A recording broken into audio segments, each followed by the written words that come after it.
Okay, witches. So I got to talk to you about something. There you go. I need to talk to you about something very serious today. Very serious.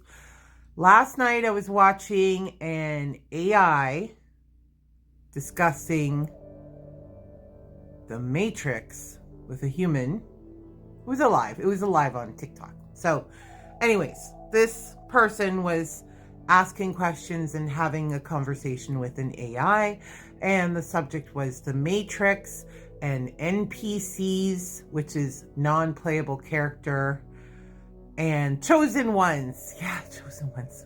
Fucking chosen ones. Okay, so let's ground. Let's touch grass or snow and just get grounded, because let me tell you something. When we don't see things properly, we can't do stuff. If we are not grounded in true reality, in the reality that we're actually in, if we do not know where we are, like, having a map is useless if you don't know where you are on the map. So many messages coming so fast. Sorry. If you don't know where you are on the map is useless. Okay? So, if you are trying to go somewhere, achieve something, get to a destination, you need to know where you're at first. You need to know your starting point. You need to know exactly where you are. Now, this is the issue I have with calling someone a chosen one. This trend is you're a chosen one. That's why everyone hates you. That's why everything is falling apart in your life. That's why blah, blah, blah. It's because you're ordained by God to go through this difficult bullshit, or you just were meant to become so powerful. So this is why this is all bullshit, okay? First of all, being abused does not make you special, okay? Because billions of people are abused every day. So that's not special. The very definition of special is being rare or a singularity or something that doesn't occur all the time. Abuse occurs all the time, okay? If you think you're a chosen one, and that's why your family hates you, what if you're actually an asshole? If you think you're a chosen one, but you're actually an asshole, you're not going to do the work it takes to become a better person and to change yourself. And so the idea that you are a chosen one is going to rob you of the opportunity for growth, which is why you're here.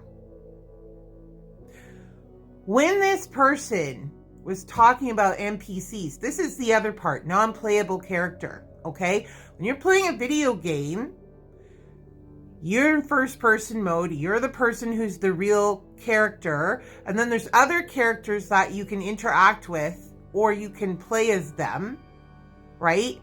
But non-playable characters are characters like the guy that's at the blacksmith shop, and he just has a set of lines.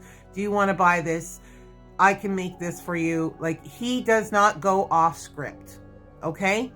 So that's why they call him, and you can't be the blacksmith in the role-playing game. You are, the sword guy, or you're the mage guy, whatever. You're not the blacksmith. You're not the shop owner. You're not the non-playable character, okay? That's why they call it a non-playable character. To take that idea and energy and mentality and put that on a real human being, that's dangerous, because then you're going to stop thinking of that person as a human being. Now let's talk facts, witches. There are people that are complete assholes. Yes. There are cruel people on this planet. Yes. There is a lot of abuse happening. Yes. But if you think that everything that happened to you is because you're chosen, what motivates you to change yourself, to be a better person? There are no NPCs on planet Earth. Everyone here is a real human being. And what you do to them, you're accountable for. We are all accountable by the laws of karma, the laws of reciprocation, God's law, whatever fucking law you want to think it is. There are spiritual laws that govern these things.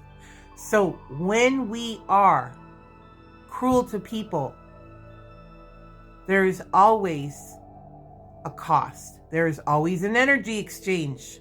Okay? So there's no free lunch. Nobody's chosen. Nobody chooses you to go through bullshit. If you were abused, that means that the people that were abusing you have a mental defect. They are of low intelligence. They do not care, or they are bad people. Don't put extra on these people, because what you're doing is you are deluding yourself. When you think that people are something that they're not, that is a form of delusion. You need to be absolutely real, and that can be very, very painful. You may have to understand that you are being abused by your family. When you say that that's just an NPC, you're actually disconnecting from reality. Okay? You're actually saying, oh, well, that's just what they were programmed to do. Now that person has no responsibility. You're taking away their responsibility. You're normalizing their behavior. You're making excuses for their behavior, which is not good for your healing either. Beware of this type of mentality, witches. I'm trying to warn you off of this shit. This is not spirituality. Okay? A machine, an AI, is not going to create a spiritual world for you. They will create another matrix to trap you in. Because while I was watching this, I was like, oh, I see what's happening here. You're just taking all the stuff that we already have in this place, renaming it and adding a slightly different angle to it so people can totally disassociate from reality. You're just creating another matrix. So, witches, touch grass, bare feet on the ground. I have my bare feet on right now. Bare feet on the ground. Touch some snow. Big breath. I know this shit is hard because if you get down to the reality of my family was a bunch of shitheads and they treated me wrong, and I learned the wrong ways to be a human from those people. And I now have to relearn how to be a human. I have to pick. See, if you're a chosen one, where the fuck is your responsibility in your whole life for yourself? And that's the other damaging thing, because part of healing from abuse is understanding your responsibility in the whole matter. Whether you're complicit, whether you allow people to abuse you, whether you refuse to stand up for yourself, whether you have issues with confronting people, whether you keep going towards abusive people because that's what's familiar and you haven't taken the time out for yourself to understand and become unfamiliar with abusers. Whether or not you have internalized abuse in self and now you have become an abuser because you can't see being either an abuser or abused, and there's no in between or no other path. And there's a totally different path. You don't have to be either of those people. Witches, feet on the ground, touch grass, touch snow. Don't believe AI matrices. Nobody's chosen to be abused. Have a good day.